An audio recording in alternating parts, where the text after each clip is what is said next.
Olá, tudo bem? Eu sou Eduardo Gerac, jornalista, e vamos agora para mais um programa da série USP Sustain em Debate.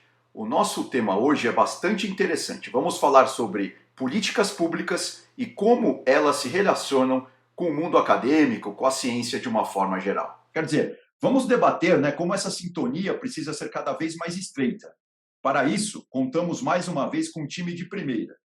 Todas as nossas convidadas hoje são pesquisadoras do nosso USP Sustain. A Ana Cláudia Carvalho pesquisa saúde ambiental.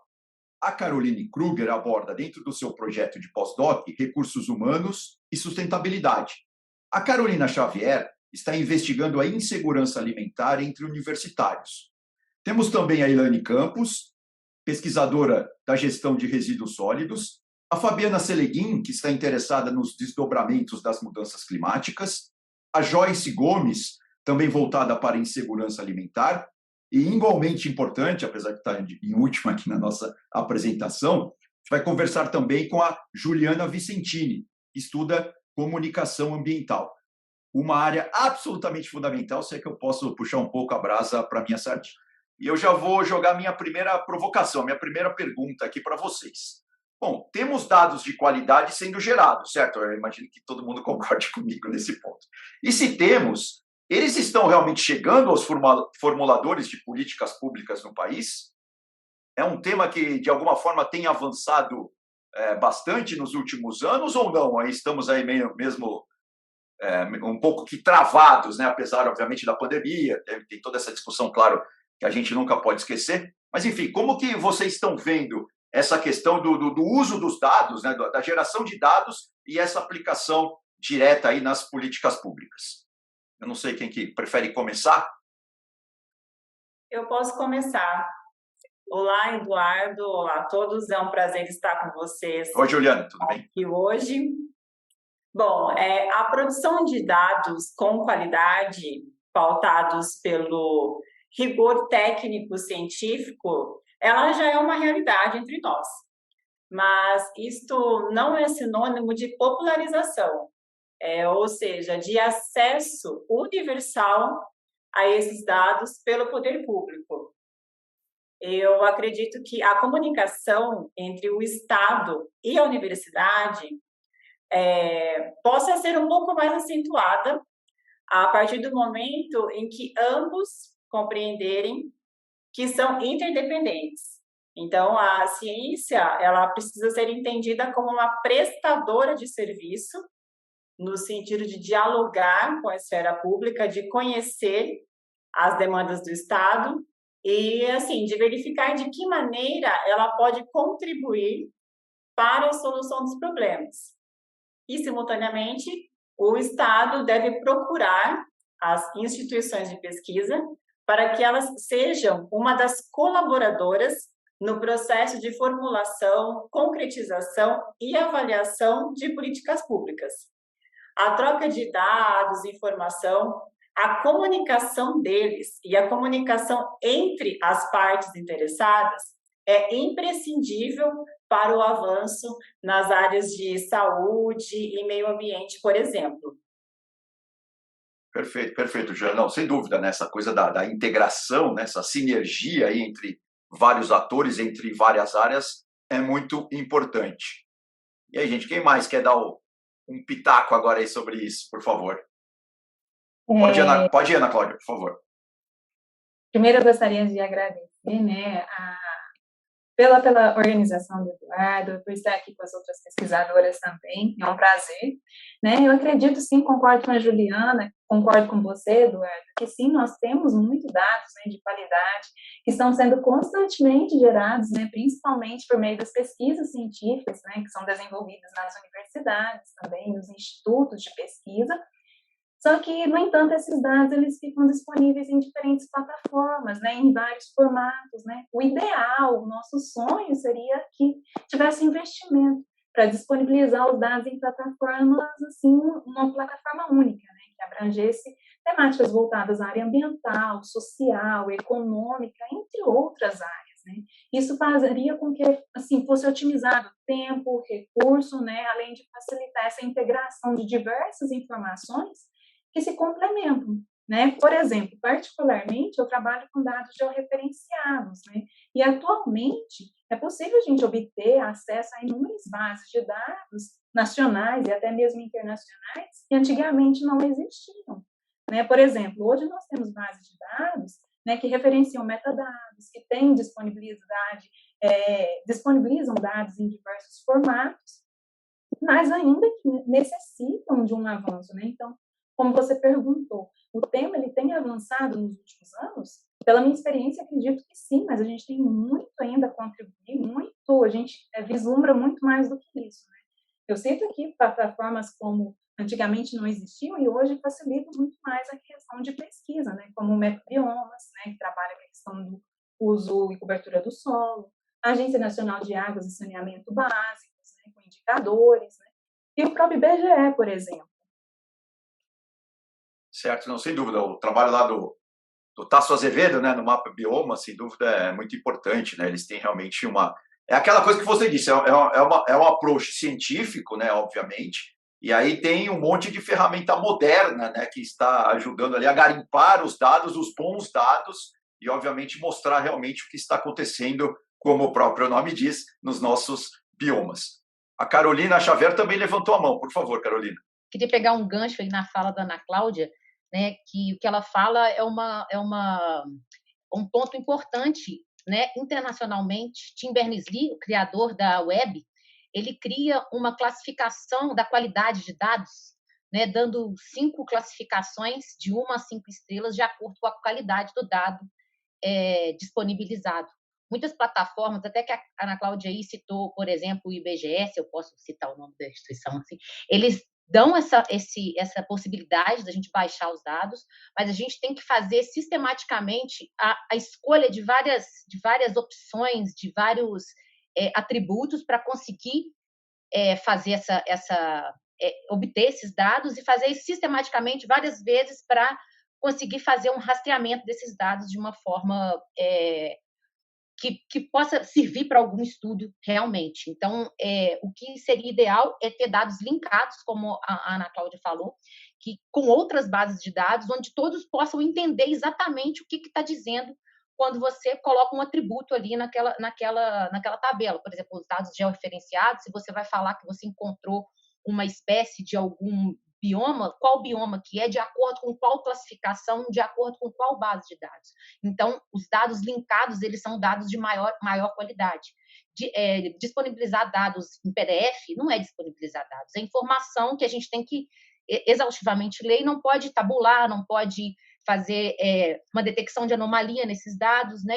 Usar a inteligência artificial para poder encontrar né, mineração de texto, fazer alguma coisa que a gente possa encontrar informação, né, nesses dados, informações diferentes das que são disponibilizadas a priori. Então, é muito importante que tenha não só unificado, mas linkado com outras bases quando não forem unificadas. Então, uma contribuição aí. Importante isso, hein, Carolina? Sem dúvida alguma, é realmente essa coisa da qualidade dos dados, né, de como a gente pode chegar ali, né, nessa definição, né, e ter, enfim, essa noção é sem dúvida muito importante. E agora, gente, quem vai ser a próxima? A Joyce. Por favor, Joyce, seja bem-vinda. Obrigada. Eu queria agradecer pela oportunidade, né, e estar aqui com as minhas colegas também, é uma alegria. Eu acho que você pergunta, né, se isso tem avançado nos últimos anos. Eu acho que a gente tem um esforço muito grande, não só nacional, mas internacional, de produção de dados. Então, a partir das ODMs, né, que foram os Objetivos do Desenvolvimento do Milênio, lá no início dos anos 2000, e passando pelas ODS, que é o Objetivo de Desenvolvimento Sustentável em 2015, a gente tem uma necessidade muito crescente de ter dados para alimentar ou para construir os indicadores que são propostos pela ONU para medir o desenvolvimento dos países nos mais diferentes temas, né? Então, assim, apesar desses indicadores eles serem iguais para todos os países constroem esses indicadores a partir dos dados que eles têm disponíveis, né? Então, por exemplo, falando sobre a insegurança alimentar, que é o meu tema, a gente tem uma escala internacional de insegurança alimentar, mas o Brasil tem uma escala própria de insegurança alimentar. Então, é usado no país essa escala, essa nossa escala, só que o grande problema desses dados, às vezes, é a periodicidade. Assim, a gente não tem dados tão frequentes. Então, por exemplo, a questão da escala de insegurança alimentar, ela é medida a cada 5 anos, e aí, então, a gente teve as duas últimas versões, uma em 2013 e uma em 2018, e a Rede Pensan, que é uma rede de pesquisadores, durante a pandemia, mediu a insegurança alimentar, porque, enfim, tinham todas as questões políticas do país, que o país estava vivendo, né, com o nosso antigo presidente, e aí, então, a gente tinha uma questão muito séria com as pesquisas, tanto é que o censo parou, né, o censo demográfico ainda é 2023 e ainda ele não foi divulgado, então a gente tem um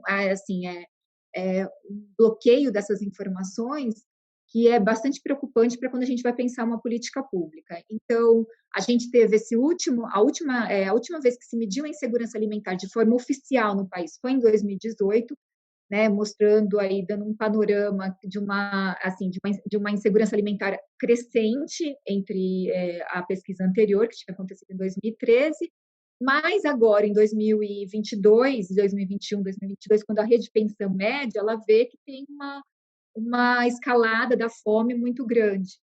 Então, faltam dados atualizados para que a gente consiga direcionar melhor as políticas públicas. Então, não é só ter o dado, mas também ter esse dado atualizado e garantido que vai existir o dado, né? E aí tem todas essas questões que as meninas falaram. Então, assim, o dado ele é fundamental, o que a Juliana colocou, fundamental para delinear qualquer política pública que se queira séria, né? Que se queira combater uma realidade que está ali existente.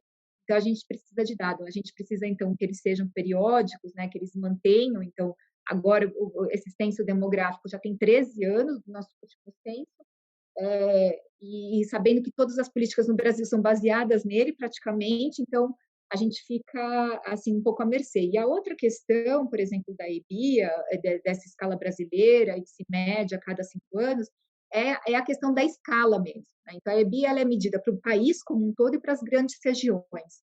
Então, na minha pesquisa de pós-doutorado, que a gente pode falar disso mais para frente, o que eu quero é ter uma escala mais detalhada desse dado. Então, a partir de outros dados, construir esse indicador de insegurança alimentar, né? Então, é esse o desafio que eu acho que a gente também tem na pesquisa, é de ter escalas, às vezes, mais detalhadas para olhar um problema que muitas vezes é local, então, são os municípios que têm que decidir para onde vai os esforços, e, às vezes, o dado só está disponível para uma grande região, que daí é composto por municípios que têm características muito distintas, e aí eu não consigo direcionar muito bem a política, né? Então, eu acho que essas questões são importantes.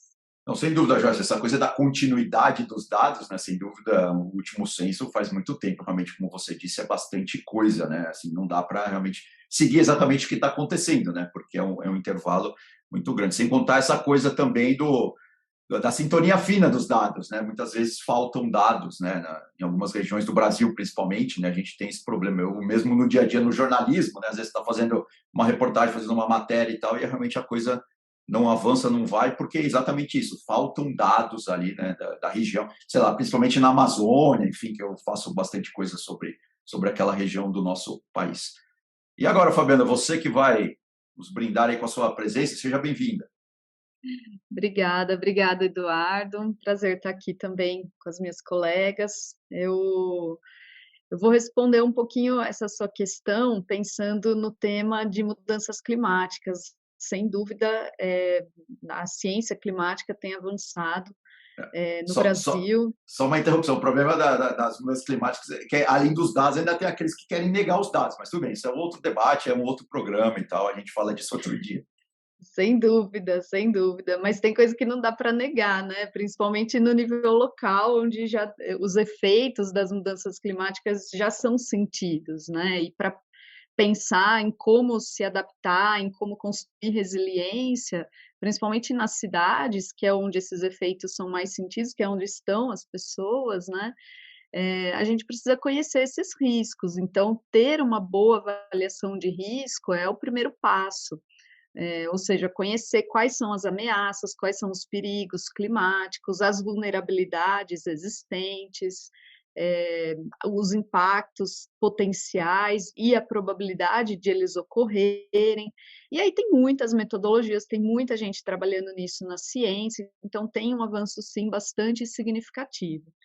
Porém, ainda existe uma lacuna importante aí, que são os dados gerados de forma desagregada, que considerem as vulnerabilidades existentes entre os diferentes grupos sociais, para que a gente possa entender como esses grupos são mais impactados pelos efeitos das mudanças climáticas. Por exemplo, as mulheres, as crianças, as pessoas idosas, de baixa renda, os negros, os indígenas, os quilombolas e por aí vai. Então, essa ainda é uma dificuldade que a gente tem, que a gente enfrenta, né? O processo, na geração dos dados, essa desagregação, ela nem sempre acontece. E aí isso dificulta muito a gente pensar em como se adaptar, em como construir resiliência nesses espaços. Então, agora, como tudo isso também chega nas políticas públicas, sem dúvida é uma questão fundamental. Eu queria trazer um exemplo do estado de São Paulo, que é o projeto Municípios Paulistas Resilientes, do governo estadual, em parceria com a GIZ, que é a agência de cooperação do governo alemão. E, através desse projeto, eles têm capacitado os gestores públicos no acesso a esse conhecimento, a essas metodologias, aos dados, e como traduzir tudo isso em planejamento, em políticas de adaptação e resiliência. Então, em 2022, foram entregues 9 planos de adaptação municipais e um regional nessa etapa piloto do projeto, que agora prevê esse acesso a todos os municípios dentro do estado. Então, esse é um bom começo de conversa para a gente entender como isso também pode chegar mais efetivamente nas políticas públicas. Legal, não, um belo exemplo, sem dúvida, é realmente uma coisa importante, né? Porque vai dar caldo isso, né? Esperamos. Por favor, Carol. A Carol, no caso, é a Caroline, por favor, porque temos a Carolina e a Caroline. Por favor. Que alegria, Eduardo, participar. É muito interessante isso que a Fabiana estava comentando, né? Porque é realmente uma diferença entre áreas quando nós abordamos a questão de dados de qualidade, enfim, a geração de dados, né? E no tema, por exemplo, que eu estudo, né, que eu abordo, que é a questão da recursos humanos e sustentabilidade, ele não é igualitário, nem as temáticas são integradas, né? Nós temos esse desafio aí no contexto nacional. E quando a gente pensa em relação à geração de dados no tema, nós vemos assim modelos já conceituais, né, de como trabalhar a integração entre recursos humanos e sustentabilidade já um pouco mais avançados, consolidados e até amadurecidos, como eu posso citar aqui Human Resource Analytics, né, que se baseia em predições de modelagens, utilizando-se algoritmos, né, para auxiliar os administradores de recursos humanos na tomada de decisão relacionadas ao capital humano, enfim, ao desempenho. Nós temos também Green Human Resource, né, em âmbito internacional, digamos assim, management, que clama para a incorporação de indicadores, tanto ambientais quanto sociais, né, e o papel da gestão também dos administradores, gestores de recursos humanos, como central para o alcance dos objetivos relacionados à sustentabilidade. Nós também temos um outro modelo, que é Sustainable, né, o Human Resource Management, que amplia esse aspecto, alinhando as questões econômicas, sociais, ambientais. Mas, apesar desse cenário, dessas diferentes modelagens, poderia também estar o Pacto Global para o Desenvolvimento Sustentável, né, que vem aí incentivando, né, uma iniciativa da ONU, incentivando as empresas a promoverem transformações, não só culturais, mas organizacionais de modo geral. Mas quando nós falamos aí dos dados das organizações para saber como que isso está, é um pouco desafiador, porque nós temos dados de recursos humanos separadamente de sustentabilidade, né? Muitas vezes não se vê isso de modo integrado, apesar de já se entender e haver um consenso que os colaboradores, né? Enfim, é excepcional, essencial, né, para o desenvolvimento sustentável, o papel humano nas organizações é imprescindível para isso.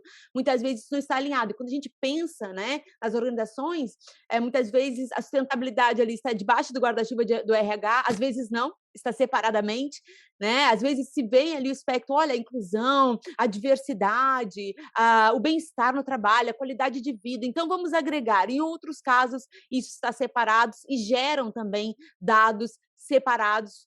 E aí, no momento que os pesquisadores precisam analisar isso, precisam haver correlações, precisam analisar e levantar bancos de dados diferentes. E aí, se você me perguntar, Eduardo, o que a gente poderia fazer, né, para colaborar, para contribuir, seria a integração desses dados em bases de dados não só consolidadas, mas que pudessem fornecer estas informações. Mas se nós pensarmos aí numa linha do tempo, né, para trás, o setor público, as políticas públicas nesse tema, nem sempre foi um cenário desafiador como nós estamos vivendo assim na atualidade. Por exemplo, a década de 2000, né, os anos 2000, foi uma década que o Brasil mais investiu aí, e as políticas relacionadas a recursos humanos era mais avançado que em muitas outras nações, né?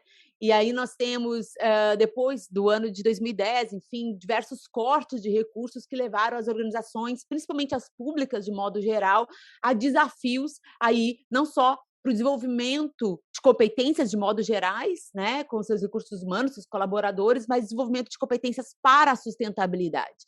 E aí as organizações ficaram limitadas à folha de pagamento, né, mais como um departamento pessoal do que verdadeiramente um RH. Mas nós também temos cenários positivos, como a lei anticorrupção lá em meados, né, de 2013, por aí, que trouxe aí uma nova vertente, inclusive tem o prêmio, né, o prêmio Proética, por exemplo, que é uma iniciativa da CGU, né, juntamente com o Instituto Ethos, premiando organizações que comprovem, né, em suas normas, políticas, ações, práticas, né, de compliance, enfim, atribuições e práticas, né, éticas. Mas se nós pensarmos aí quantas organizações conseguiram, né, esse selo, digamos, hoje é em torno de 70 apenas. Né? Esperamos que agora nesse último biênio, aí 2022, 2023, nós venhamos aumentar o número de organizações, porque elas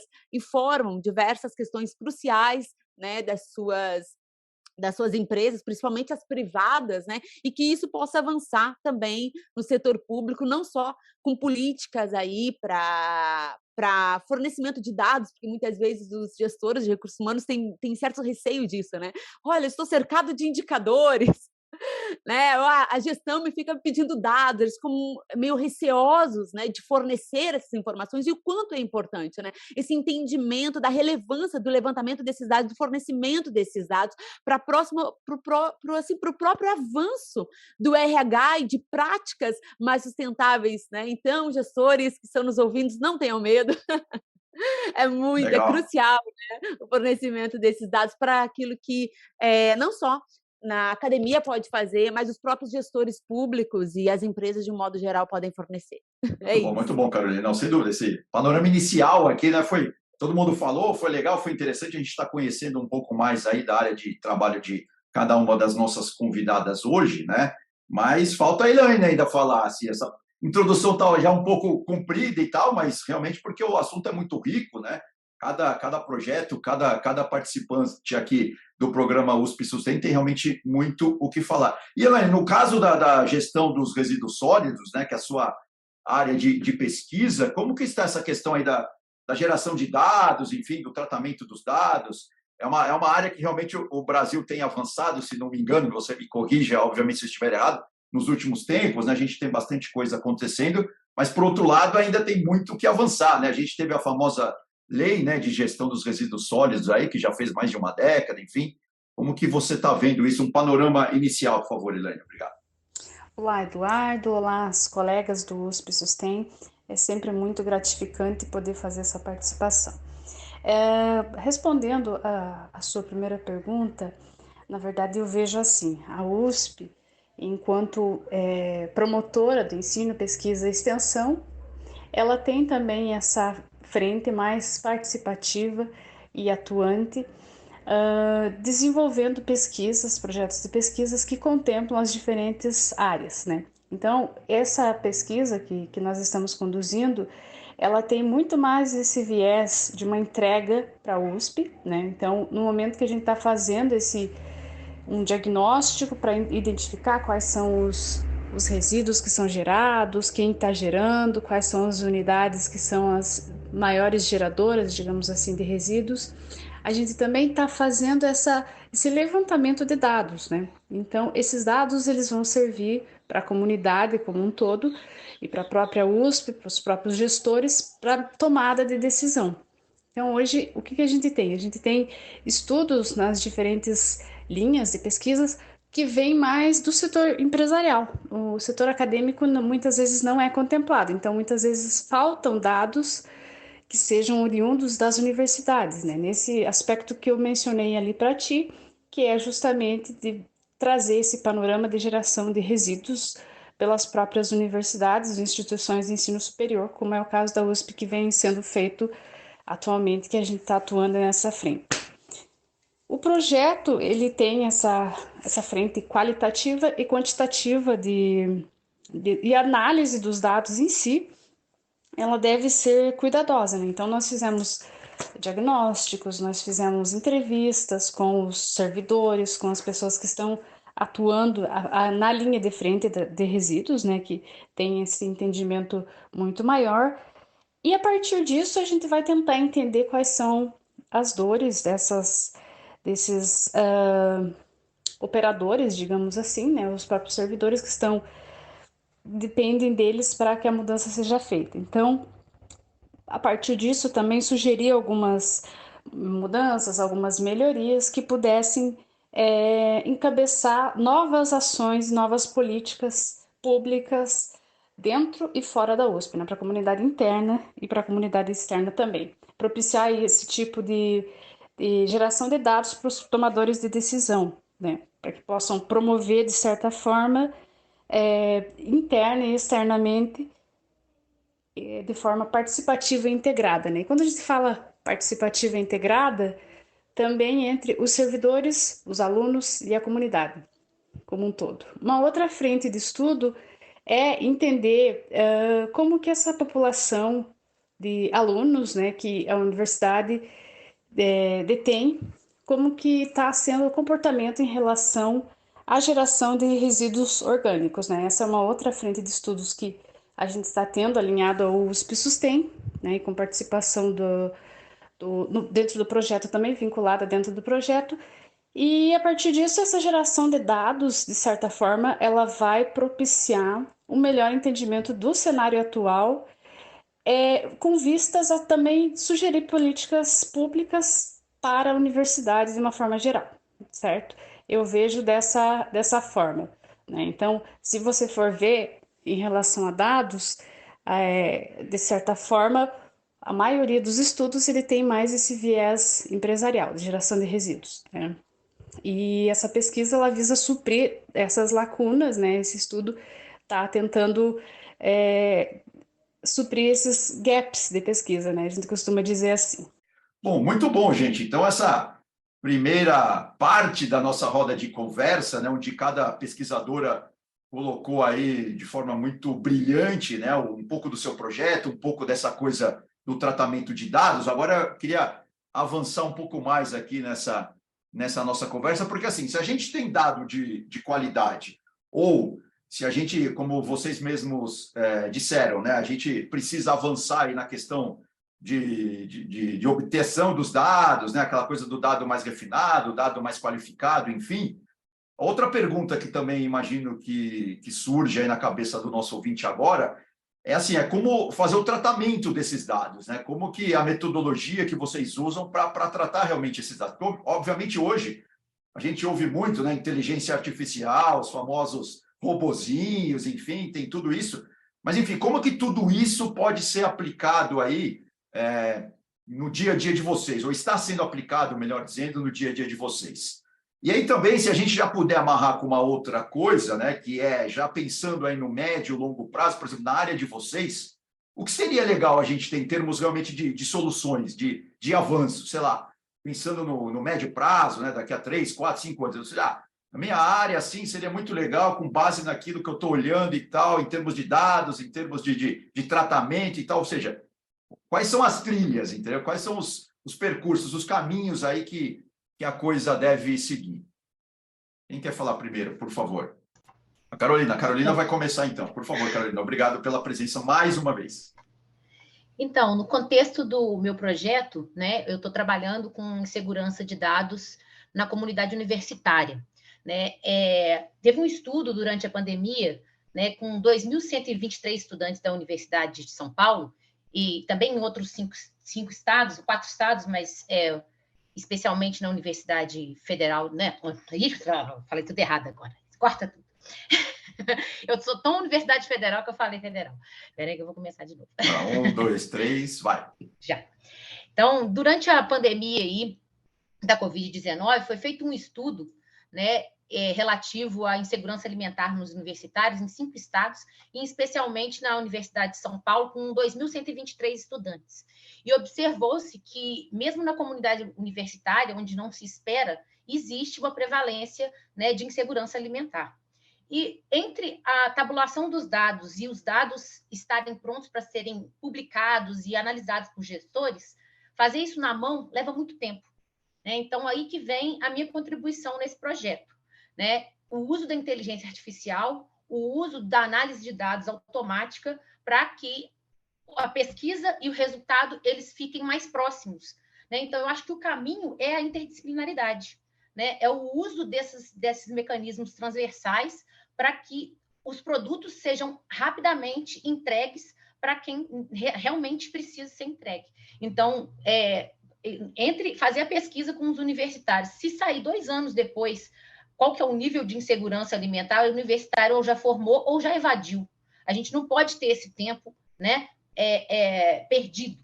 Então, coisas que são feitas, né, de uma forma manual, né, por muitos pesquisadores, pode ser acelerada se a pesquisa for multidisciplinar. Não adianta pôr um estagiário, não adianta colocar um aluno de iniciação científica da computação para ajudar né, na saúde. A gente tem que ter interdisciplinaridade entre os pesquisadores. Você está falando disso, me lembrou, eu vou revelar a minha idade aqui agora, eu comecei nas redações do Brasil no final dos anos 90. Tinha um senhorzinho lá, já aposentado e tal, mas que ganhava um dinheiro a mais ali para ficar ali, que a função dele na redação era uma só.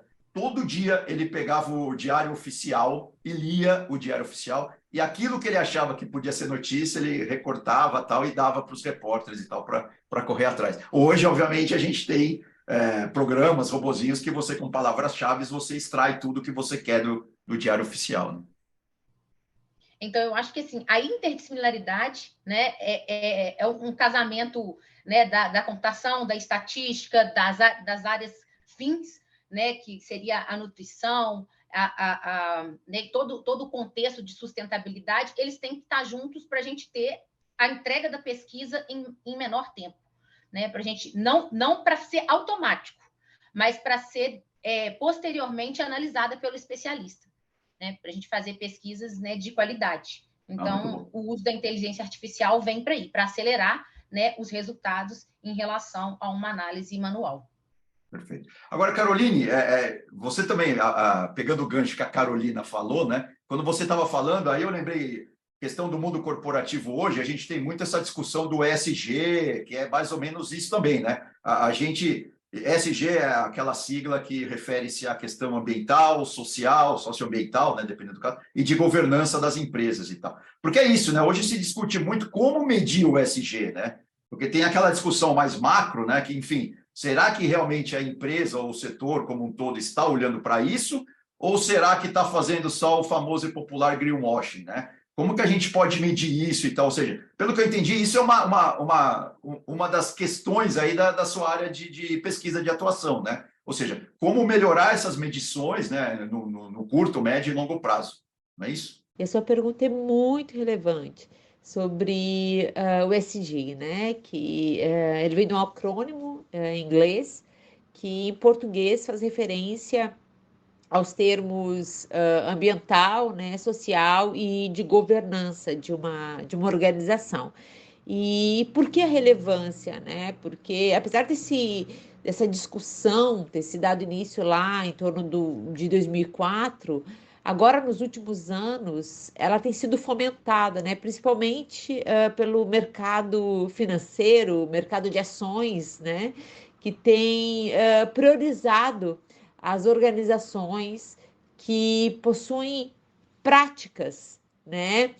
Efetivas nessas áreas. Então, no mundo inteiro isso vem avançando, mas no Brasil, especialmente, aí nos anos de 2018, 2019, isso começou, né, a ganhar propulsão, fazendo com que as organizações hoje, de um modo geral, não só as privadas, mas as públicas, elas se interessem por essa temática, busquem compreender, né, e estrategicamente buscar uma visão, objetivos, práticas que alinhem, né, as suas políticas organizacionais que se materializam, né, nos seus diversos processos, enfim, de modo a, né, contribuir com uma agenda de preservação ambiental, de responsabilidade social e de governança, né? E apesar desse termo aí na sigla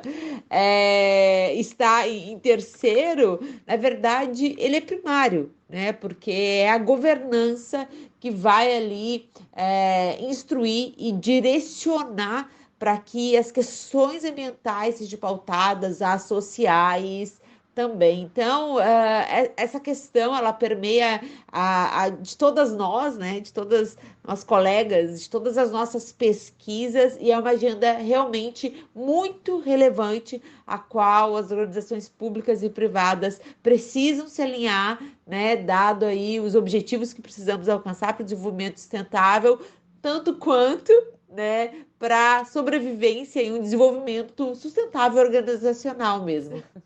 Ah, muito bom, legal.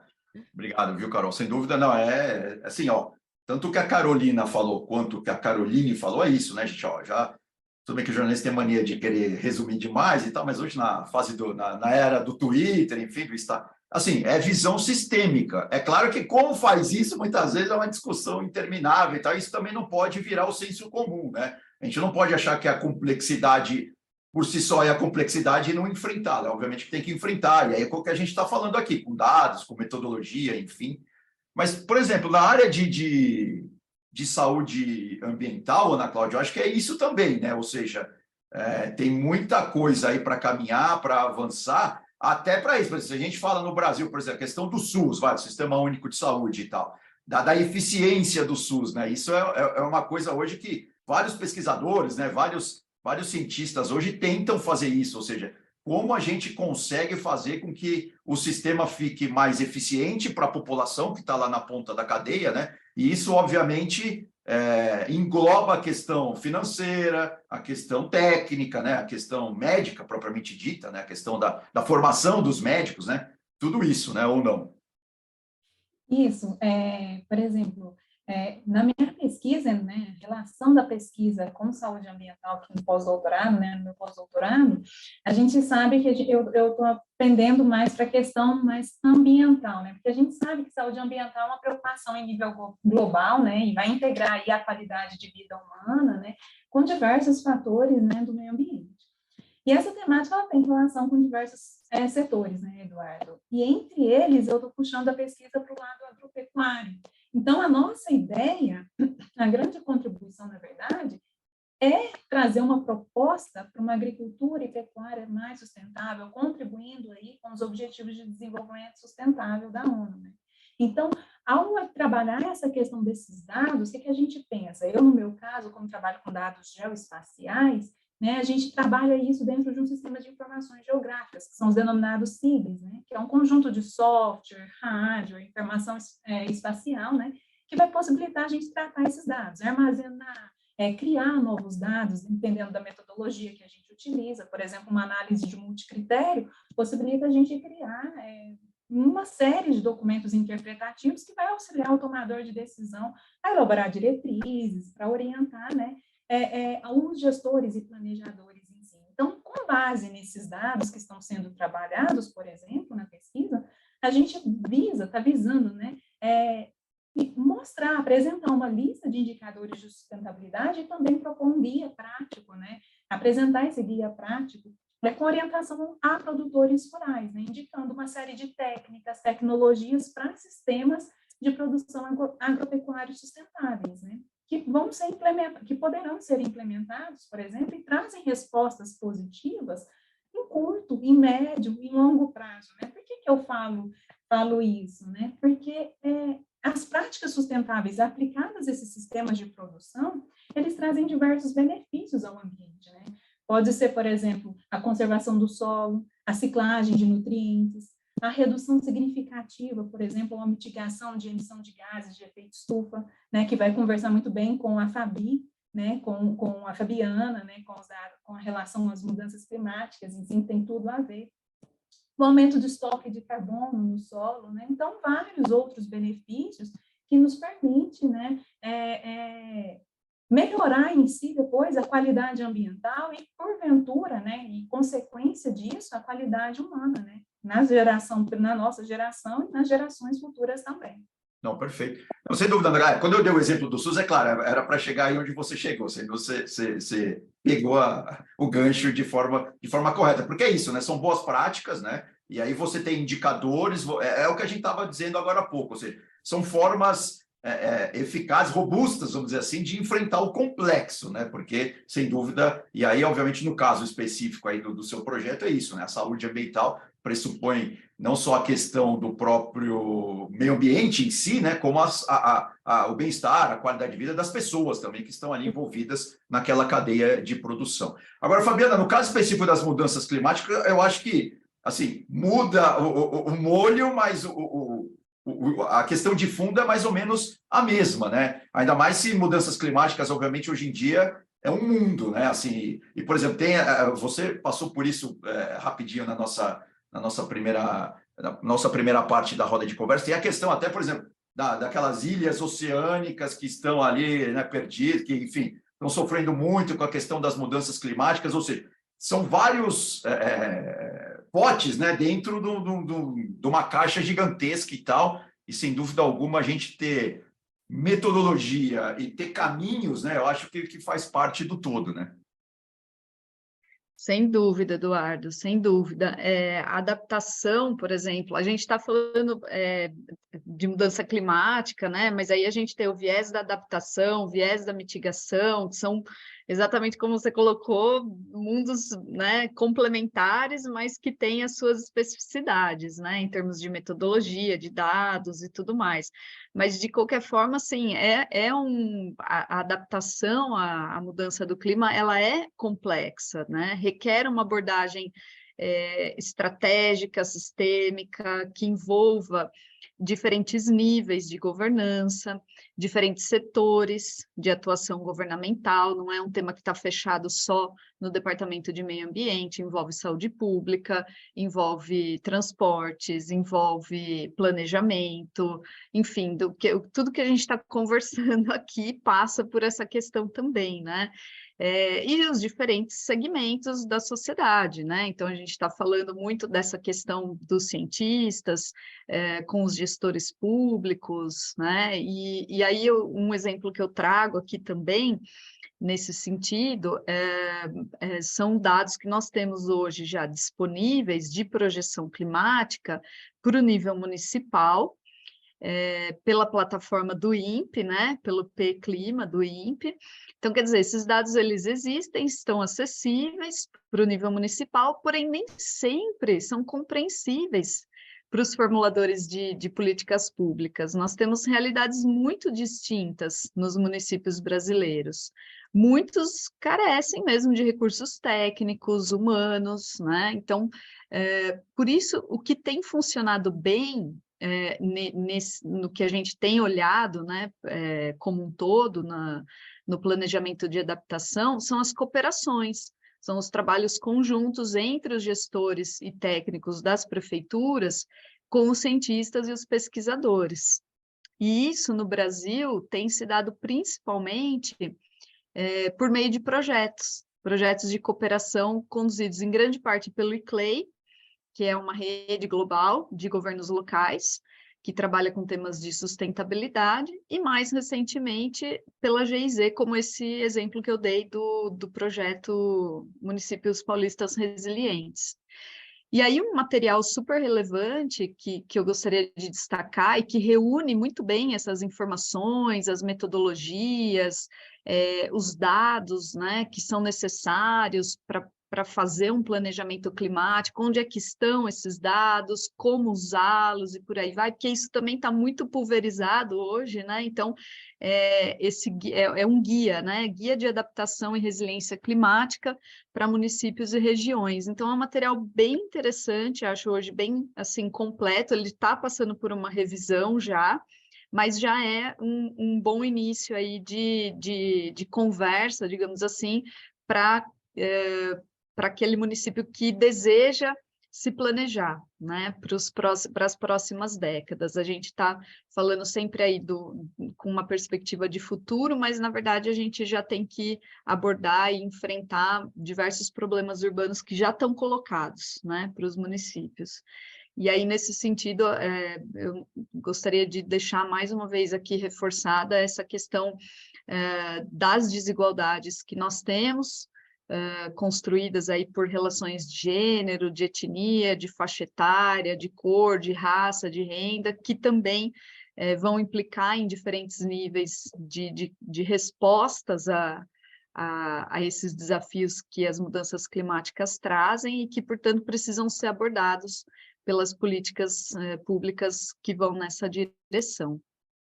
Acho que um pouco é isso. Não, muito bom, Fabiana, muito bom mesmo, não, sem dúvida. Essa questão do nível municipal, né? Afinal de contas, as pessoas vivem nas cidades. É muito importante, é muito interessante. Agora, bom, se a gente está falando de município e está falando de gestão de políticas públicas, aí os resíduos sólidos também precisam entrar colado, né, nessa reflexão que a Fabiana fez agora. Não é isso, Elaine? Então, esse estudo que eu te falei que a gente está desenvolvendo com os estudantes universitários e as suas percepções em relação ao desperdício de alimentos, primeiro a gente vai ter um panorama da USP, de como é que está sendo esse comportamento dos alunos, usuários dos restaurantes da USP, do bandejão, e também de outras universidades brasileiras. Então, é um estudo nacional. A partir disso, como resultado, a gente espera fomentar a criação de políticas públicas que reduzam, de certa forma, o desperdício, né, de alimentos, e também conscientizar a população, os usuários, da importância de reduzir ao máximo a questão do desperdício de alimentos, que hoje é uma situação bem séria e que, de certa forma, conversa com o tema das outras colegas também. Legal, muito bem. Agora, Joyce, tem uma dúvida, no caso específico da insegurança alimentar, né? A Fabiana, por exemplo, falou de instituições como o ICLEI, como o GIZ, né, que é do governo alemão, enfim, e está todo mundo falando também sobre essa questão de sinergia, né, entre diferentes polos, diversos atores, todo mundo tendo uma visão sistêmica aí, né, porque daí, obviamente, cada um com um certo ponto de vista a gente consegue ter o todo. No caso específico das pesquisas, esse enfrentamento da complexidade, que é a questão da insegurança alimentar, ainda mais num país como o Brasil, que é gigantesco, isso também faz parte do dia a dia, né? Ou seja, essa visão de mundo aí sistêmica, né? Essa questão sinérgica aí, acho que acaba emergindo aí de forma importante, ou estou errado?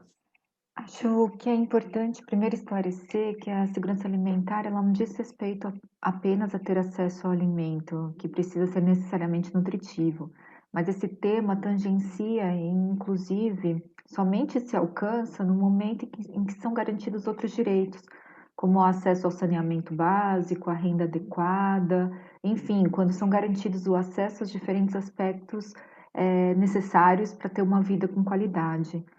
Bom, o desafio colocado pela minha pesquisa é de conseguir identificar na escala intraurbana onde se localizam as pessoas que estão mais vulneráveis à fome.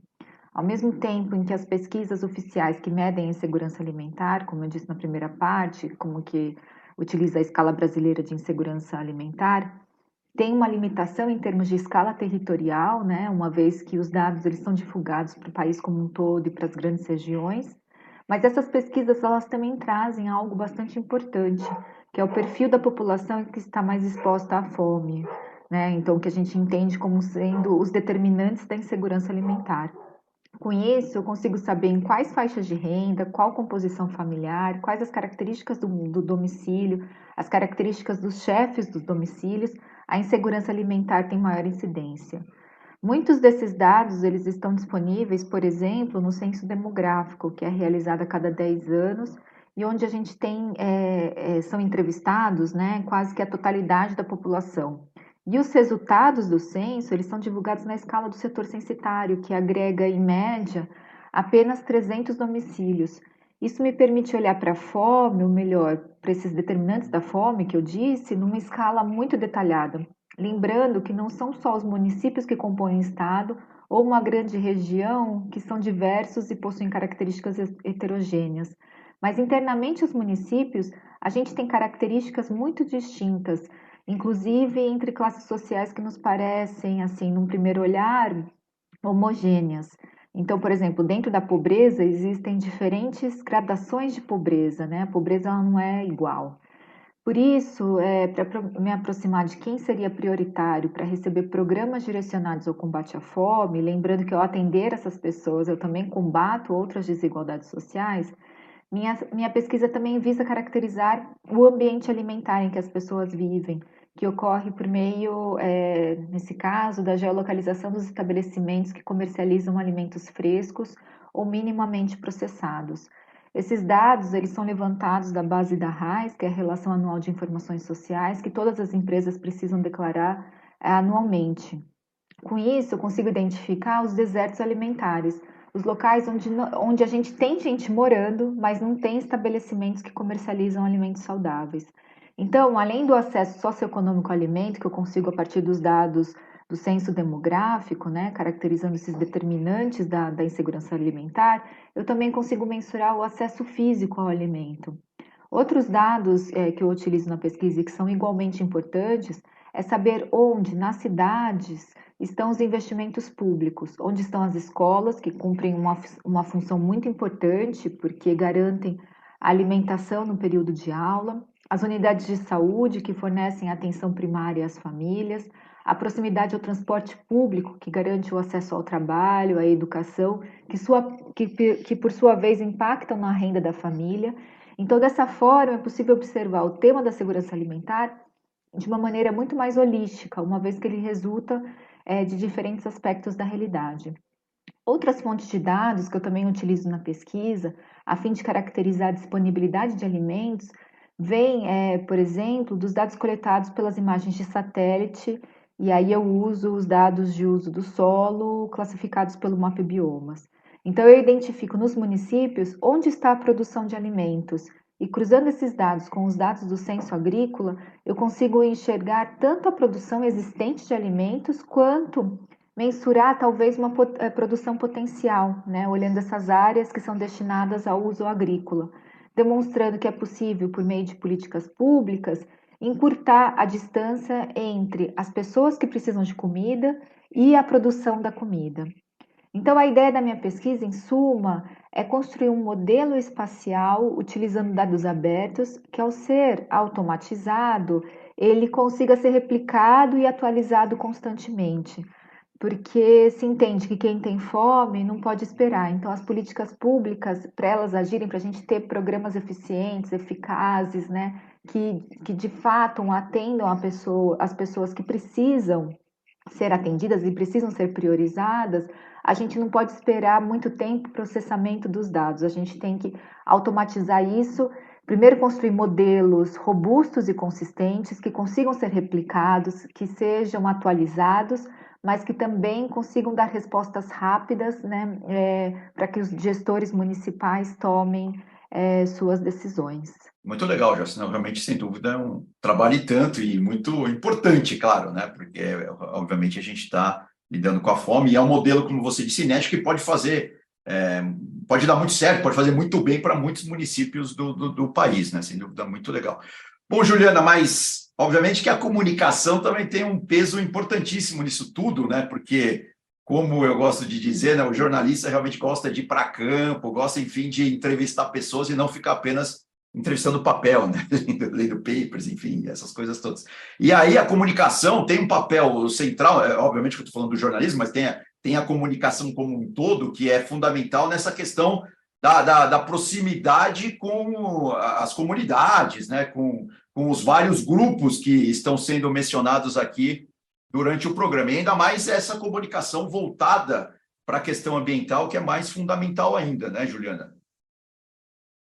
Sim, sem dúvida, Eduardo. Você tem toda a razão. A gente, quando pensa em comunicação, a gente às vezes não sabe nem por onde começar, porque é um assunto tão amplo. Então, a gente tem aqui essa questão da comunicação entre as partes interessadas, no sentido de termos um diagnóstico sobre as necessidades da população, seja a respeito da insegurança alimentar, de uma gestão adequada dos seus resíduos sólidos, ou até mesmo a maneira que as mídias sociais, os meios de comunicação passam as informações ambientais para nós e de que forma o próprio Estado disponibiliza essas informações para nós.